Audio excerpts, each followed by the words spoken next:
네, 할렐루야. 네, 이제 부탁 하나 드려도 될까요? 네, 여기 물 한 잔만 놔주세요. 네, 제가 눈치를 많이 드렸는데 아무도 눈치 주신 분이 없어서 아니 괜찮아요. 네. 자기들 건 다 있는데 제 것만 없네요. 제 거 좀 부탁드리겠습니다. 네, 네. 번거롭지만 좀 부탁드리겠습니다. 제가 오늘 이제 말씀을 준비하면서 이번 한 주에 여러 가지 일들이 있었는데 그 여러 가지 일들 중에서 가장 제가 기억에 남는 일들이 있습니다. 그 일들이 뭐냐면 여러분 요즘 트렌드가 있어요. 트렌드가 뭘까요? 네, 트렌드가 뭐냐면 요즘 제가 동영상을 찍고 있습니다. 예, 동네 아는 목사라고 해서 예, 유튜브도 찍고 예, 스레드도 하고 그래서 온라인상에서 예, 조금 활발히 한번 활동을 해봐야 되겠다는 생각을 좀 하면서 제가 열심히 온라인에 글도 쓰고 영상도 올리고 있습니다. 과연 누가 볼까요? 하는 생각이 많이 들 때가 있습니다. 과연 누가 볼까요? 예, 하나님께서 보내주시는 사람, 하나님께서 들을 게 있는 자들을 보내어 주셔서 또 영상을 보게 하셔서 듣게 할 거라 저는 믿습니다. 그래서 교회를 한번 부흥시켜 보겠다. 그런 마음으로 하는 게 아니라 광야에 부르짖는 자의 소리가 되어서 어, 들을 수 있는 사람들은 듣고 자신의 삶을 좀 돌아봤으면 좋겠다는 마음이 있어서 동네 아는 목사라는 채널을 운영하기로 결정하고 지금 시작했습니다. 그래서 어쩌다 새벽, 예, 매일 새벽은 할 수 없기에 예, 제가 어쩌다 새벽이라는 컨텐츠를 만들었습니다. 그래서 말씀도 좀 새벽에 같이 나누고 기도도 하려고 시작하니까 예, 새벽에 들어오실 수 있는 분들은 예, 또 보실 수 있는 분들은 보시면서 같이 예배 드렸으면 좋겠습니다. 저희가 오늘 말씀 제목을 뭐라고 정했는지 아시겠죠? 구절의 말씀입니다. 들을 게 있는 자는 들으라 하시니라 라는 말씀이 있습니다. 이 말씀을 가지고 우리가 오늘 나눌 건데 제가 여러분들한테 먼저 하고 싶은 말씀이 이겁니다. 혹시 평양 감사도 저 싫으면 그만이다라는 얘기 들어보셨죠? 네, 다 아시죠? 어떤 속담인지. 아무리 좋은 자리, 좋은 기회, 좋은 조건이라고 할지라도 당사자가 원하지 않으면 어쩔 수 없어요. 아무 소용이 없습니다. 제가 지금 이 마음으로 제가 컷에 PPT를 준비했습니다. 좀 보시면 좋을 것 같은데 자, PPT 하나만 띄워주시겠어요? 자, 이 보이시나요? 제가 옆으로 좀 비켜드리겠습니다. 여기 이 카드 보이시나요? 이 카드 뭔지 아시는 분? 예, 피카츄 일러스트 카드예요. 이 가격이 얼마일까요? 238억에 팔렸습니다. 238억이 어느 정도의 가치인지 아십니까? 한 번도 가져본 적이 없어가지고 238억이 어떤 느낌인지 잘 안 오시잖아요. 자, 컷 하나만 넘겨주시겠어요? 강남의 아파트가 평균 시세가 40억 5천만 원입니다. 아파트 한 채가 40억 5천만 원. 그러면 강남의 아파트가 40억 5천만 원짜리 다섯 채를 사면 202억 정도입니다. 다섯 채 사고 얼마 남을까요? 35억이 남습니다. 한 칸 넘겨주시겠어요? 외제차 4억을 기준으로 총 59대를 살 수 있습니다. 이 정도면 자동차 전 시장 한 개를 차릴 수 있는 정도죠. 또 한 대 넘겨서 보여주시겠어요? 하루에 우리가 300만 원씩을 쓴다고 가정한다면 하루에 300만 원씩 쓰셔야 돼요. 하루에 300만 원씩 쓴다고 가정하면 21년 9개월 동안 써도 어떤 일이 생길까요? 예. 21년 9개월을 써야지 다 쓸 수 있습니다. 그리고 이걸 하루에 200만 원으로 가정한다면 어떻게 될까요? 그리고 나머지 돈을 은행에 넣어두는 겁니다. 예, 나머지 238억 은행에 넣어두고 하루에 200만 원씩 쓴다고 가정했을 때 4%의 이자를 기준으로 하면 어떤 일이 발생하는지 아십니까? 매일 200만 원씩 써도 원금이 줄지 않는 놀라운 기적이 발생합니다. 그러면 평생 매일 200만 원씩 쓴다 하더라도 내가 죽고 내 자식이 죽고 내 자식이 매일 200만 원씩 쓴다고 가정해도 원금이 줄지 않는 놀라운 마법이 발생하는 돈이 바로 238억입니다. 자, 다 한 건 넘겨주시겠어요? 자, 한 건만 더 넘겨주세요. 여기 어딜까요? 네, 인도의 쓰레기 마을입니다. 여기 인도에서 쓰레기 마을에 있는데 이 친구 보이시죠? 비닐도 줍고 고철도 줍고 뭐 이렇게 인도에 떨어져 인도 쓰레기장에서 하루하루 매일매일 쓰레기를 주워가지고 내다 팝니다. 얼마 정도 하루에 벌까요?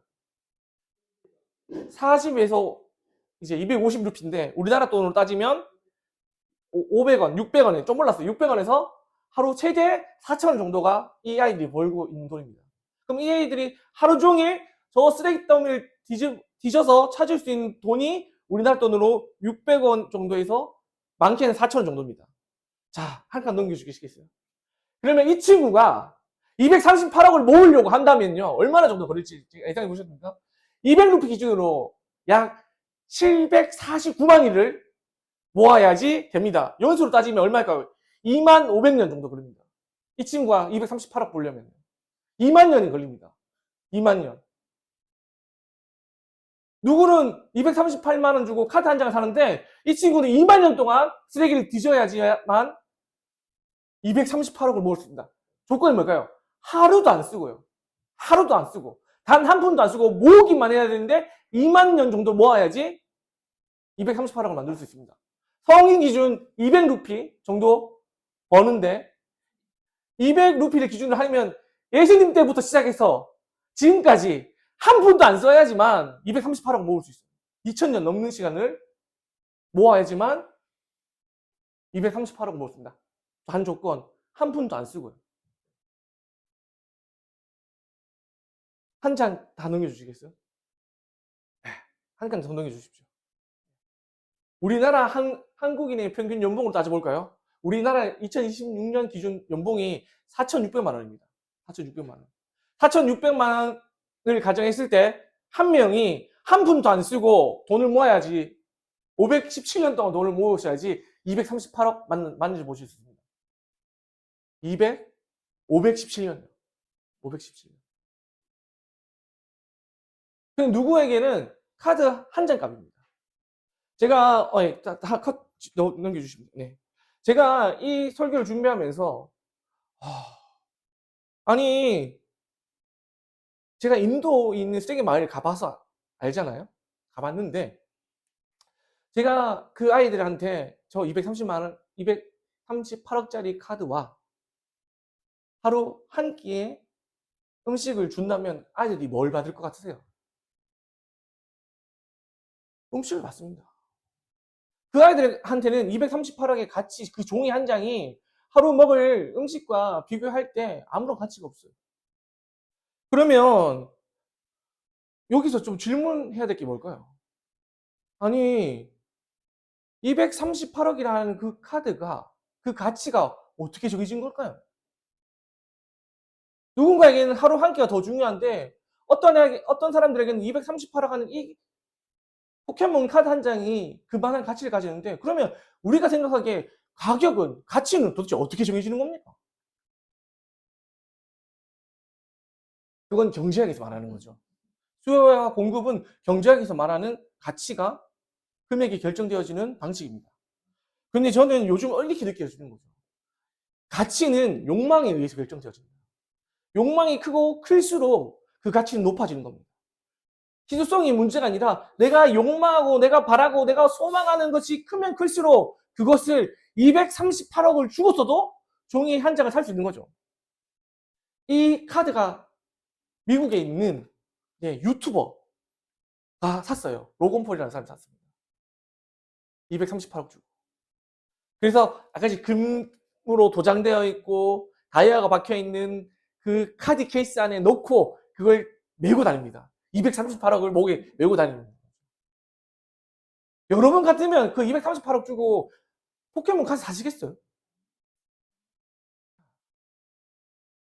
근데요, 결론적으로 가치가 결정되어지는 것은 그 사람이 바라는 그 욕망에 의해서 결정되어진다고 저는 볼 수밖에 없는 거죠. 그래서 저는 예전까지만 해도 희소성의 원칙이 결정하는 줄 알았어요. 아, 많은 사람이 원하고 많은 사람이 바라면 가격이 높아지고 많은 사람이 원하는데 수요가 많은데 공급이 떨어지면 가격이 높아질 수밖에 없는 경제적 원리에 의해서 가격이 결정되어진다고 생각했는데 요즘은 전혀 그 생각이 맞지 않다는 생각이 너무 많이 듭니다. 그래서 저는 여러분한테 이런 질문을 드리고 싶은 거예요. 자, 여러분들이 분명히 238억을 얘기했을 때 카드 한 장에 238억이라고 얘기했을 때 여러분 여기 계신 모든 분들이 저는 그거 원치 않습니다. 238억 주고 카드 안 살려고 얘기했잖아요. 그러면 혹시 우리가 원하고 우리가 바라고 우리가 열망하는 그것이 정말 우리가 바라고 열망하는 것일지 한번 생각해 보십시오.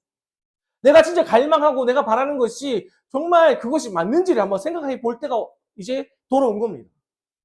내가 원하고 내가 바라는 것이 교육에 의해서 만들어지는 거라면 어떡할까요?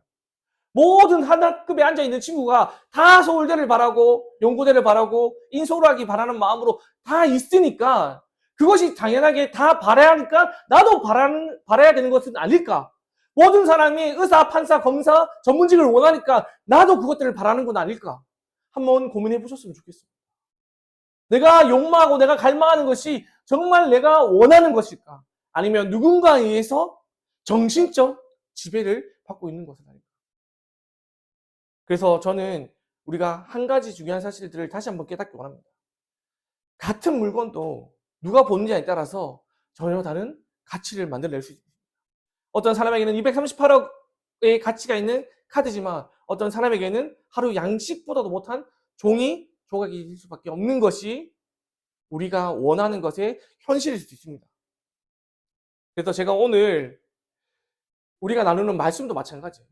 매주 듣는 말씀, 유튜브를 틀면 들을 수 있는 그 말씀이 워낙 많다 보니까 우리가 그 본문을 읽고 또 설교를 들을 때 그냥 지나가는 이야기들로만 받아들이고 때로는 그 이야기가 내 삶과 동떨어져 있다고 판단하거나 아니면 그 말이 마음에 찔림이 되어서 그 말씀을 피하고 싶다고 판단될 수 있습니다.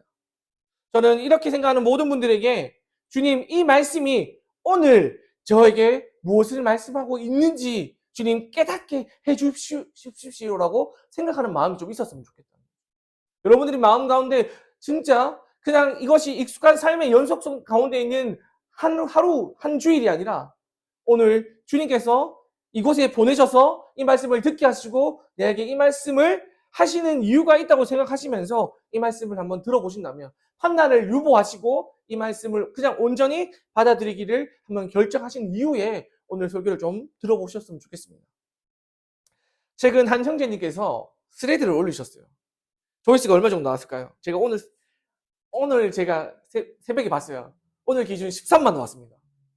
13만 회 정도 조회수가 나왔고 좋아요는 256회, 댓글 793개, 리포스팅 5회, 공유 37회 나왔습니다. 근데 여러분이 13만을 가면 또 감이 안 잡히시잖아요?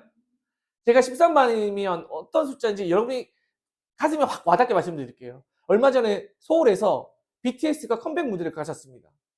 예, 서울시 축에 4만 8천 명이 모였어요. 그리고 하이브 소속사 축에로 10만 4천 명이 모였어요. 13만보다 작습니다. BTS 보러 모인 사람들보다 많다는 거예요. 서울 광화문과 덕수궁 인근을 채웠던 숫자보다도 많지만 그 숫자가 13만입니다. 엄청난 숫자죠. 그래서 제가 그 게시되어 있는 793개의 제가 댓글들을 다 봤어요. 하나하나. 근데 댓글을 보는 순간 깜짝 놀랐습니다.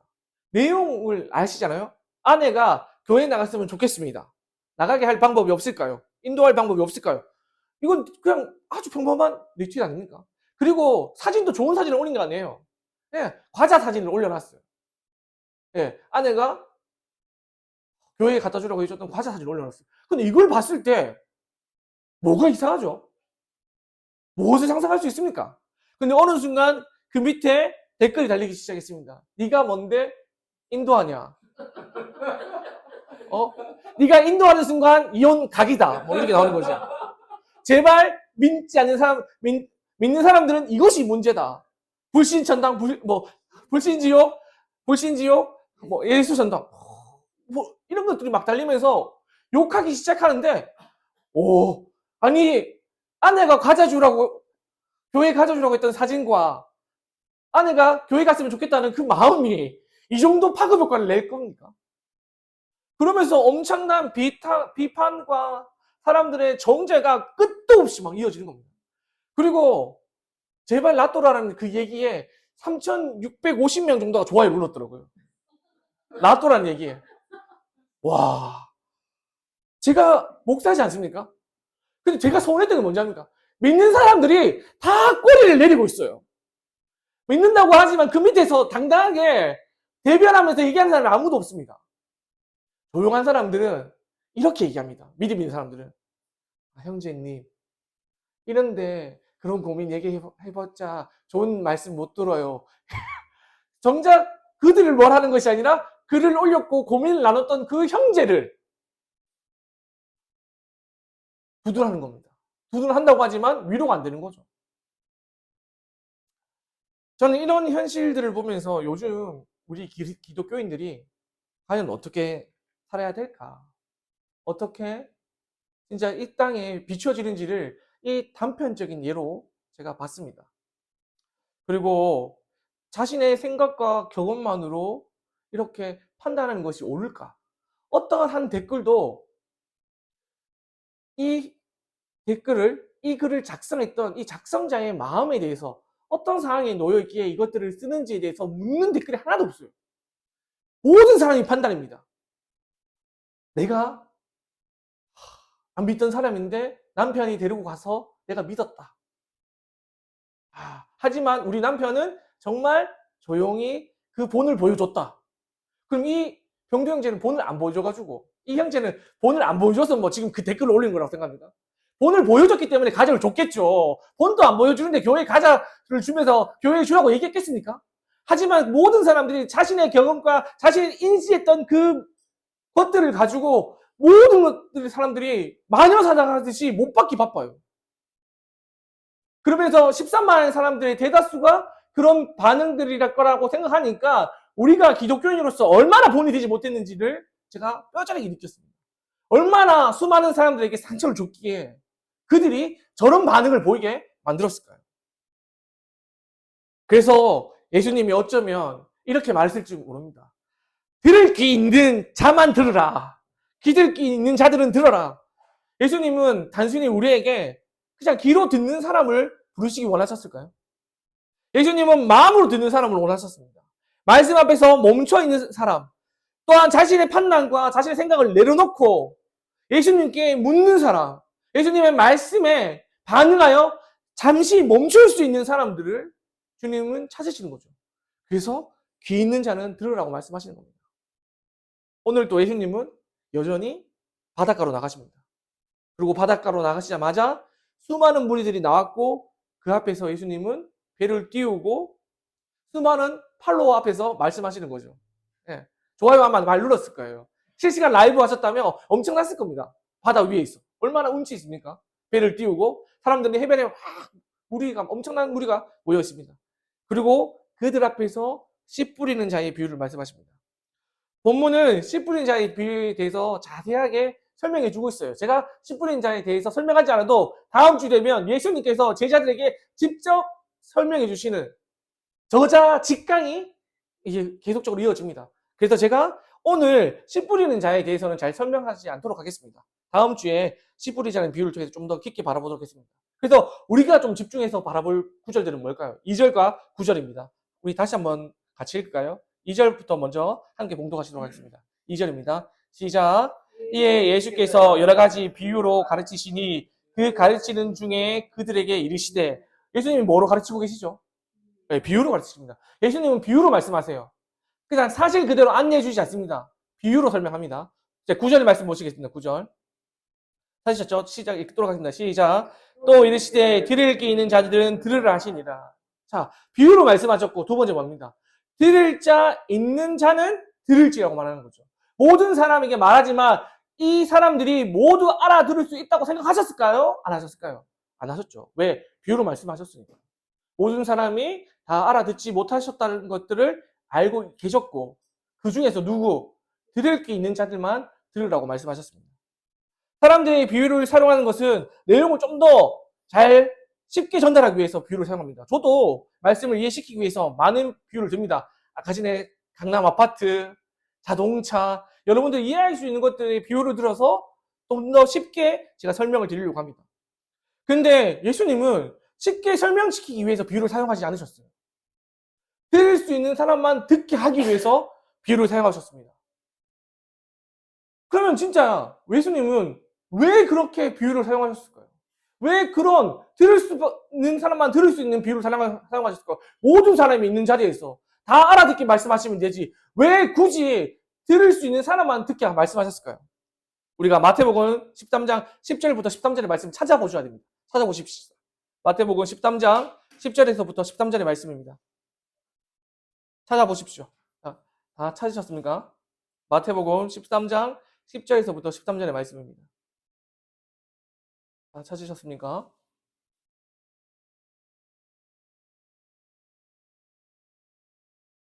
다 찾으셨으면 한 개 좀 봉독했으면 좋겠습니다. 마태복음 13장 10절에서부터 13절의 말씀입니다.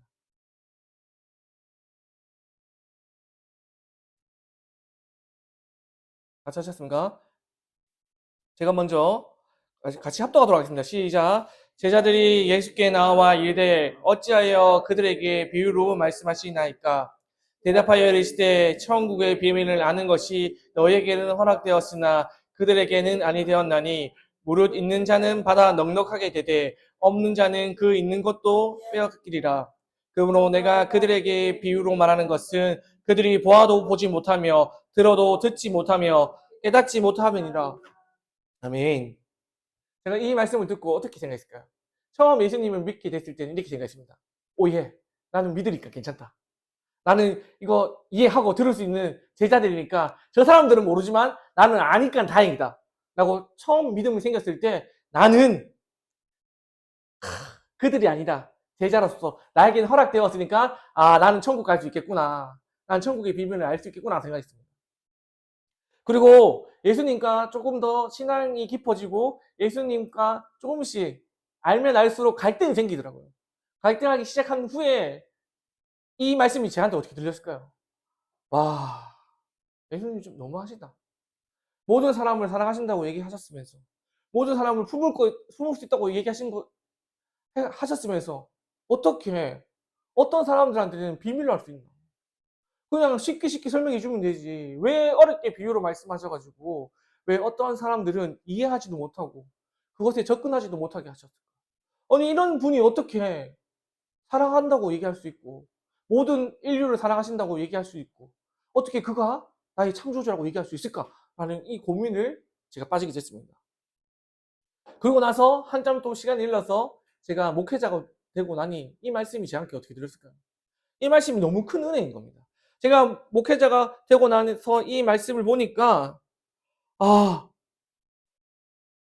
하나님이 얼마나 나를 사랑하시고 내가 그동안 얼마나 좁고 자기중심적인 생각으로 하나님의 말씀을 하나님의 은혜를 판단했는지가 그제서야 보이는 거죠. 예수님은 비유로 말씀하신 이유는 사람들을 차별하고 누군가에게 사실을 숨기고 누군가에게는 비밀로 하기 위해서 하신 게 아니었습니다. 예수님은 분명히 모든 이에게 말씀하셨습니다. 그 당시에 사람들도 자신의 방식대로 예수님의 비유를 이해하고 받아들이고 또한 터부시 하는 사람들도 분명히 있었을 겁니다. 그러나 제자들처럼 예수님에게 질문하는 사람들에게는 예수님께서 다 설명해 주셨어요. 예수님에게 질문만 하면, 예수님에게 묻기만 하면 모든 비유를 충실하고 자세하게 설명해 주셨습니다. 다음 주에 씨 뿌리는 자의 비유에 대해서 예수님께서 설명해 주시는데 그 설명도 제자들이 예수님한테 묻습니다. 예수님, 씨 뿌리는 자의 비유가 무엇입니까? 제자들도 그 당시에는 못 알아들었어요. 제자들도 예수님께 물을 때 제자들이 그 비유의 뜻을 알게 됩니다. 예수님이 비유로 말씀하신 것은 복음이 일방적이지 않다는 것들을 우리에게 알게 해주시는 거예요. 앞에 스레드에서 말했던 것처럼 일방적으로 인도하고 강제로 주입시키고 너희들 다 지옥 간다, 나는 천국 간다는 것이 아니라 복음은 일방적인 것이 아니라 반응하는 것이죠. 하나님은 복음을 일방적으로 강제하시고 하나님의 주권적 능력으로 그들을 포로 삼고 그들을 강제적으로 주입해서 여러분들이 말하는 것처럼 가스라이팅 시켜가지고 내 밑에 종속시키는 것이 아니라 하나님 앞에 나올 수 있도록 먼저 모든 자들에게 비유로 설명해 주십니다. 그리고 하나님께서 기대하시는 게 뭘까요? 너희들의 판단과 너희들의 생각이 있겠지만 너희들이 나의 비유를 듣고 나에게 나오길 원하는 거죠. 어떻게? 질문하기 원하십니다. 여러분들이 하나님 앞에 질문하기 원하시는 거, 묻기 원하시는 거죠. 하나님, 왜 저한테 이렇게 하십니까? 하나님, 내 삶은 왜 이렇게 꼬입니까? 왜 내 삶은 이렇게 힘듭니까? 왜 나는 이렇게, 남들은 쉽게 하는데 나는 왜 이렇게 어렵습니까? 남들이 하는 사랑이 왜 나는 이렇게 어렵습니까? 남들은 저렇게 쉽게 사랑받고 쉽게 결혼하고 쉽게 돈을 버는데 왜 나는 그 모든 일이 어렵고 힘들기만 합니까? 예수님한테 물어보라는 거죠. 예수님은 이 모든 상황 가운데 모든 사람들이 겪고 있는 그 상황 가운데 예수님이 그 비유의 말씀을 듣고 그들이 답하기 원합니다. 자신의 생각과 자신의 의견이 있고 자신의 뜻과 자신의 바람이 있겠지만 그럼에도 불구하고 예수님은 그것들을 내려놓고 예수님 앞에 나와 질문하기 원하시는 겁니다. 질문하러 나온 모든 자들에게 예수님은 친절하게 그 신비로운 비밀들을 말씀하여 주십니다. 우리가 왜 못 들었을까요? 우리가 우리의 마음대로 판단하고 결정을 해서 예수님을 오해했기 때문에 그렇습니다. 저 또한 그런 시절들을 보냈습니다. 마태복음 13장 10절의 말씀이 처음에는 나만 구원해 주셔서 감사한 줄 알았어요. 내가 제자 안에 포함되어 있다는 것이, 내가 구원받은 사람이라는 것이, 내가 구원받았다는 사실만이 그냥 기뻤어요. 근데 어느 순간 예수님을 알게 되니 더 깊은 오해가 생겼습니다. 내가 안다고 하니 더 깊은 절망이 생겼습니다. 예수님이 사랑한다고 말씀하시면서 차별하는 것 같고 교회 안에서도 그 예수님의 사랑이 차별처럼 느꼈습니다. 누구에게는 돈 많은 사람이 되게 하시고 교회를 잘 섬김이지만 누구는 가난하게 하시고 어떤 이들은 고등학교 내내 나오지 않았지만 좋은 대학 가고 고등학교 내내 열심히 교회에서 찬양대회와 예배를 섬겼던 사람은 좋은 대학 가지 못했다고. 누구에게는 하나님의 축복이 내렸다 하고 한 명에게는 아무 말도 하지 않는 겁니다. 수고하고 애썼던 그에게는 아무 말도 하지 않는 거죠. 저는 믿지 않는 가정에서 태어났기 때문에 그런 상황을 보면서 저는 교회 안에서 부조리하다고 느꼈습니다. 그러니 예수님도 이렇게 하시니까 사람들이 저렇게 부조리하구나 라고 예수님을 비난했던 사람이었어요. 그런데 예수님을 알고 그럼에도 불구하고 예수님 앞에 다시 나아가서 나의 불만과 나의 판단을 내려놓고 예수님이 하셨던 것처럼 그것들을 다시 반복하다 보니 예수님의 말씀에 순종하려고 계속적으로 그 순종의 마음을 구하다 보니 예수님에 대하여 오해하고 있는 나를 발견했습니다. 그런 오해하는 마음을 가지고 예수님 앞에 나아갔을 때 예수님은 말씀을 하나하나 짚어가시면서 저에게 오해를 풀어주셨습니다. 그런데 우리가 왜 오해하고 있을까요? 왜 그렇게 댓글을 달면서 자신의 경험들을 이야기하면서 예수님을 오해하고 있을까요? 그들은 예수님께 나아가지 않습니다. 그들은 예수님께 나아가서 이 문제에 대해서 질문하지 않습니다. 예수님의 그 복음 앞에 그들은 자신의 생각을 내려놓지 않기 때문에 그런 겁니다. 그렇게 말했다면 그 사람의 이유가 있는 겁니다. 예수님도 마찬가지입니다. 비유로 말씀하셨다면 비유로 말씀하신 이유가 있을 거겠죠. 그러면 우리 그 이유를 듣기 위하여 어떻게 될까요? 예수님은 그런 사람이야. 예수님은 어쩔 수 없지. 예수님은 저런 사람들만 좋아하는구나 라고 판단하기 전에 예수님에게 물어보는 겁니다. 그래서 제가 여러분들에게 제가 오해되는 행동을 하거나 제 이야기 중에서 틀린 말이 있을 수 있으니 여러분들이 언제든지 저에게 질문하시고 제가 왜 그렇게 행동했는지를 판단하기 전에 먼저 물어보시기를 원하는 겁니다. 저는 완전하지 않습니다. 제가 어떻게 완전할 수 있겠습니까? 제가 살아온 인생이 얼마나 길다고 제가 완전할 수 있겠습니까? 저는 부족한 것이 많고 아직도 하나님 앞에서 자라나고 있습니다. 여러분들도 하나님 앞에 자라나고 있는 거죠. 우리는 서로 자라나고 있는 겁니다. 그래서 서로 부족한 것이 많은 거죠. 그래서 우리는 함께 이 짐을 짊어져 가는 겁니다.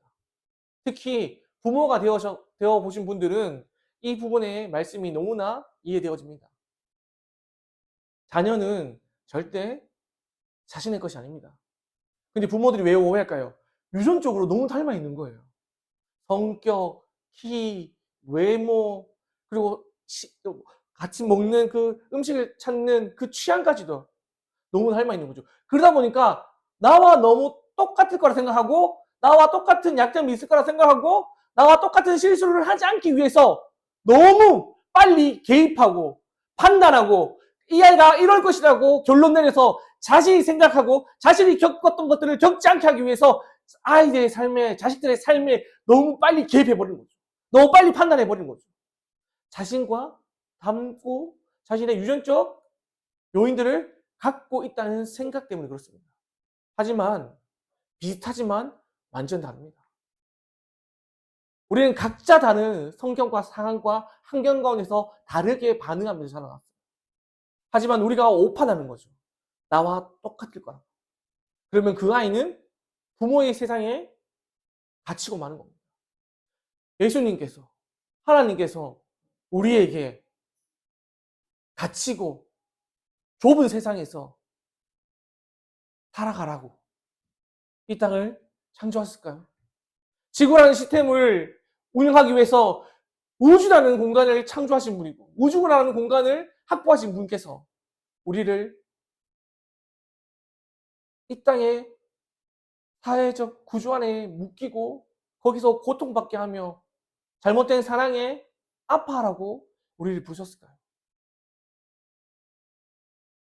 우리 하나님은 그렇게 작은 분이 아니십니다.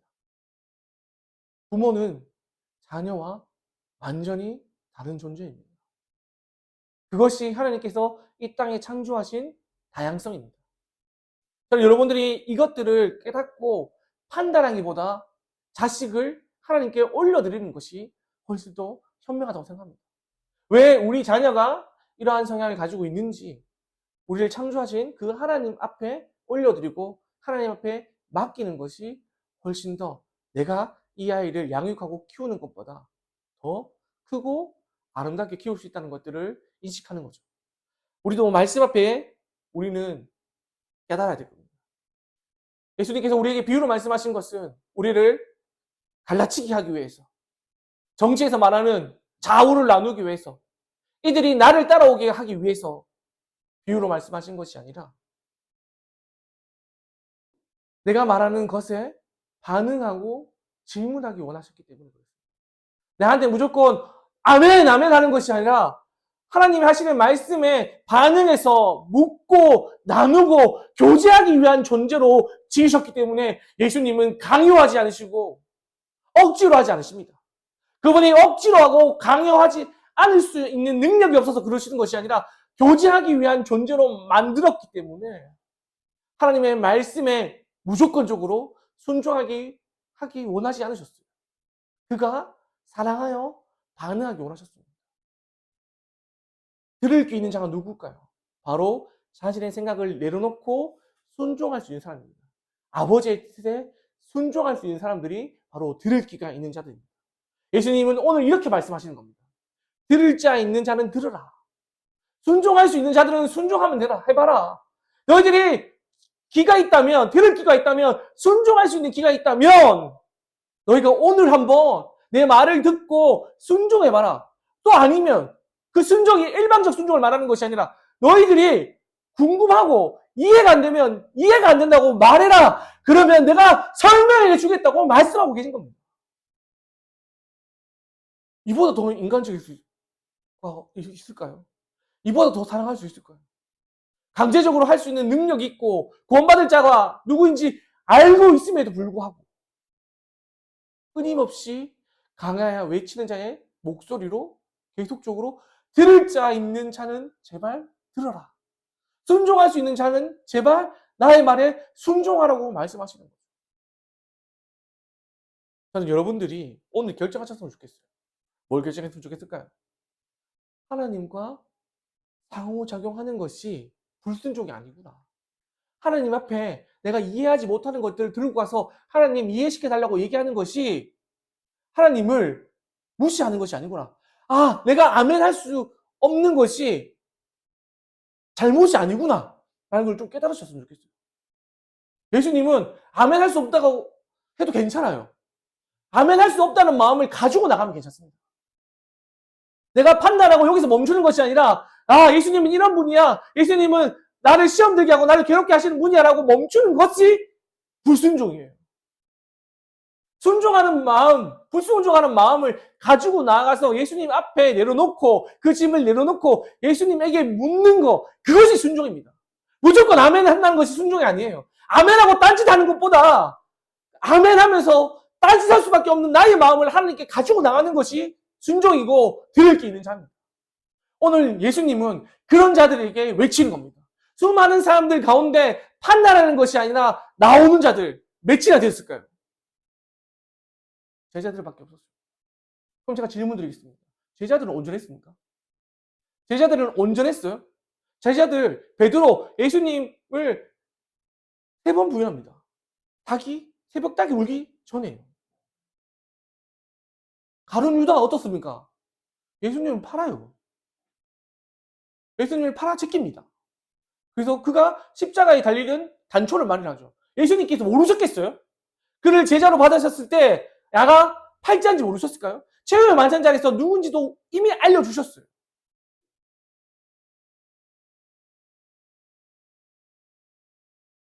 가룟 유다는 예수님의 제자였습니다. 그런 마음을 가지고 예수님 앞에 나아가도 예수님은 버리지 않으셨어요. 누가 버렸습니까? 가룟 유다가 버렸습니다. 예수님은 자신의 팔자가 누구인지 알았지만, 그런 연약한 자가 누구인지 알았고, 예수님을 부인할 자가 누구인지 알았지만 제자로 받아주세요. 근데 너무 신비로운 게 뭔지 아세요? 그럼에도 불구하고, 그런 연약한 자임에도 불구하고 예수님을 놓지 않으면, 포기하지 않으면 예수님은 그들을 절대적으로 포기하지 않으십니다. 끝까지 그들에게 가르치시고 깨닫게 하여 주십니다. 저는 이게 조금 가슴 아픈 이야기가 될 수 있는데, 예수님의 반응에 불려 나온 사람이 저는 12명밖에 안 된다고 생각합니다. 그 당시에 수많은 사람들이 있지만 예수님의 말씀을 받고 치유받고 회복되고 다시 살아난 자들이 있지만, 예수님에게 질문하고 예수님 곁에 있기를 결단하고 예수님이 부르신 사람들은 12명밖에 안 되는 이유가 뭘까요? 그만큼 시대적으로 저는 부르심 받을 수 있는 사람들이 귀하다고 생각합니다. 예수님은 그 불러낸 사람들을 통해서 다시 그들을 구원하기 원하시는 거죠. 예수님의 시작은 12이었습니다. 그 12명이 복음을 증거하고, 또 한 명은 예수님을 배반하고, 또 다른 사람이 그 자리를 채우고, 그 12명으로 시작한 그 제자의 무리들을 통하여 지금 한국 땅에 있는 우리가 복음을 듣고 믿게 되었습니다. 저는 오늘 여러분들이 갖고 있는 그 복음의 시작, 우리가 무엇인지 알았으면 좋겠어요. 그건 뭘까요? 불순종할 때도 있고 연약함에도 불구하고 그냥 내 판단과 내 생각을 내려놓고 그분의 뜻이 무엇인지를 물어보는 겁니다. 그러면 그분이 오늘 우리 가운데 찾아오셔서 그 오해를 풀어주실 거예요. 순종은 뭘까요? 오해를 가지고 나가는 겁니다. 내가 분노를 가지고 하나님 앞에 나아가는 겁니다. 하지만 분노와 잘못된 마음을 가지고 나가더라도 그분은 오늘 우리에게 하나하나 이해할 수 있도록 그 비유와 그 마음의 상처를 하나하나 풀어서 우리 가운데 회복을 명령해 주실 것입니다. 그러려면 믿으셔야 돼요.